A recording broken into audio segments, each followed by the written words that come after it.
Dabi namba 5 kwa ubora barani Afrika bado inaendelea kuleta utata nchini Tanzania pamoja na bara la Afrika kwa ujumla. Vyama vya soka vinaendelea kusugua vichwa kuhusiana na dabi ya 5 barani Afrika.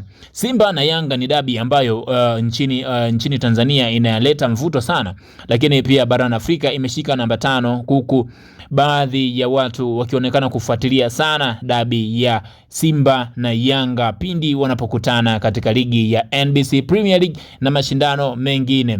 Simba na Yanga ikumbuka tarehe 8 Februari 2025 dabi yao iliahirishwa kutokana na sababu mbalimbali.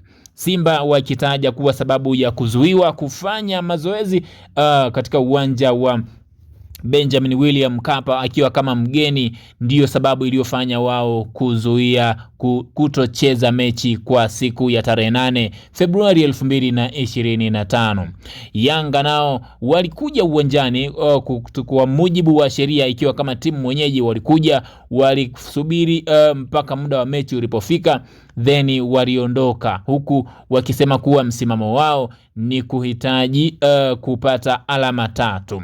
Msimamo wa klabu ya Yanga ulitangazwa baada tu ya mechi kuahirishwa kwamba wao lengo lao ni kuhitaji tu kupata alama 3, kwani hawana sababu ya wao kutocheza mchezo. Hawaoni sababu ya Simba kuzuiwa kufanya mazoezi ikiwa ndio sababu ya msingi ya mechi kuahirishwa, ikiwa bodi ya ligi baada ya Simba kutoa ile taarifa kwamba wao hawatacheza mechi, bodi ya ligi walitoa taarifa ya kuconfirm au kuthibitisha kwamba mechi ya Simba na Yanga iko pale pale. Na klabu ya Yanga kwa mujibu wa sababu ambazo imeainisha ni kwamba wao wanahitaji alama 3, lakini kitu cha pili ni kwamba gharama ambazo mashabiki walitumia siku hiyo ya mchezo, ambapo baadhi ya mashabiki wengine wanatoka nje ya nchi, wengine wanatoka sehemu mbalimbali za nchi ya Tanzania, zirudishwe kwa mashabiki, zirudishwe. Manake takriban milioni 54 zimeonekana ni hasara zilizotokana na kuahirishwa kwa dabi ya Kariakoo kwa mwaka 2025 Februari. Moja ya hasara nyingine ni kupoteza uhai kwa baadhi ya watu. Mwananchi mmoja au mshabiki mmoja alifariki dunia kutokana na dabi kuahirishwa. Ikumbukwe zilizuka vurugu baada ya dabi kuahirishwa. Baada ya dabi pia kuahirishwa, yalizuka maandamano katika uwanja wa Benjamin William Mkapa, huku wengine wakidai kwamba warudishiwe fedha zao za viingilio walizozitoa.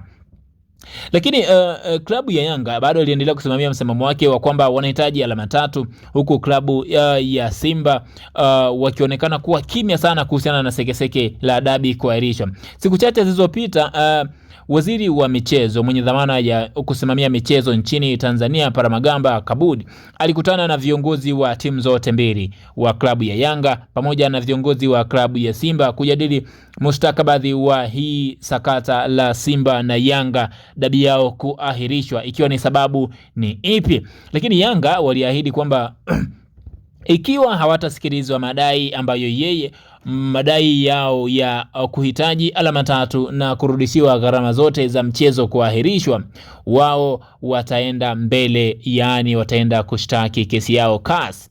Sasa yapi yameibuka huko? Kumbuka mimi ni Flow Winvitus, hii ni Flow Updates. Usisahau kusubscribe, kucomment, kulike, kushare video zetu, unabonyeza alama ya kengele ili kupata taarifa mpya kutoka kwenye peji yetu. Klabu ya Yanga iliandika barua nyingine kwa mara nyingine tena ikiushtumu uongozi wa ligi kutokuwa na imani nao kutokana na utendaji wake wa kazi, huku baadaye wakaandika pia maelezo kwamba wanahitaji alama 3 ambazo zimetokana na kuahirishwa kwa mchezo wa tarehe 8 Februari 2025.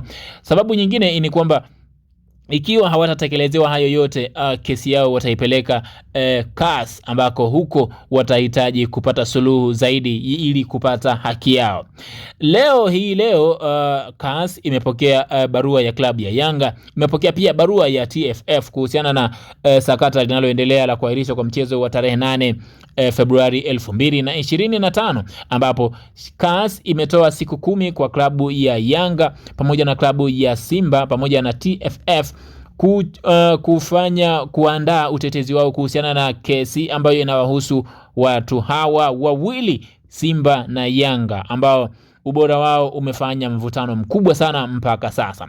Dabi bado haijapata mustakabali wa kuchezwa siku gani, bado haijapata suluhisho la nini anahusika ni nani, pia anahusika ni nani pia atahukumiwa kutokana na dabi kuahilishwa. Sasa CAS imepokea barua zote mbili hii leo kutoka klabu ya Yanga pamoja na klabu ya Simba, bado imesema inaendelea kuzifanyia ufumbuzi, huku klabu ya Yanga pamoja na klabu ya Simba wakiambiwa waendelee kutafuta utetezi wao. Kwenye moja ya msimamo ambao klabu ya Yanga wanaendelea kusimamia ni kwamba baada ya dabi ya Simba na Yanga kuahirishwa, Al Ahly na Zamalek nchini Misri walienda nao mchezo wao wa dabi uliahirishwa kutokana na sababu za mbalimbali, ambapo Al Ahly walitaja kuwa sababu ya wao kutokwenda uwanjani ni kwamba refa wa mchezo alikuwa sio refa kutoka nje ya taifa la Misri, ikiwa ni makubaliano ya shirikisho la soka la Misri. Dabi ya Zamalek na Al Ahly atachezesha refa ambaye sio wa taifa kutoka Misri. Sasa hiyo ndio sababu ambayo Al Ahly waligomea kucheza mchezo kati yao dhidi ya Zamalek. Ikumbuke Al Ahly na Zamalek ni moja kati ya dabi ambayo iko kwenye dabi 5 bora barani Afrika, ambapo Simba na Yanga naye anaingia, Orlando Pirates naye anaingia akiwa na Kaizer Chiefs. Pia Yanga na Simba wapo humo, vyote Wydad Casablanca na Raja Casablanca nao wako kwenye hizo 5 bora barani Afrika. Sasa jana yalitoka mashtaka mengine ya kimichezo kwenye dabi ya Misri kuahirishwa kati ya Zamalek na Al Ahly. Zamalek alishtumu uongozi wa ligi ya Misri kwa kutoa uamuzi kwa kucancel uamuzi wa kutowapa alama 3 kutokana na dabi yao kuahirishwa. Sasa mvutano huo unaendelea kuongeza nguvu kwenye mvutano wa dabi ya Kariakoo, ambapo watani hawa wawili mchezo wao ulipoahirishwa, mtani mmoja alihitaji alama 3 kuna kurudishiwa gharama zote, na mtani wa pili yeye hakuongea chochote tangu dabi ilipoahirishwa. Sasa yote yatakayojiri huko CAS Flow Updates itakuletea hapo ulipo. Cha msingi ni kusubscribe, kucomment, kulike, kushare video zetu, unabonyeza alama ya kengele kwa ajili ya kupata taarifa mpya kutoka kwenye page yetu. Ulikuwa nami Flow ni Vitus kwenye kipaza. Shout out kwako. Idi njema.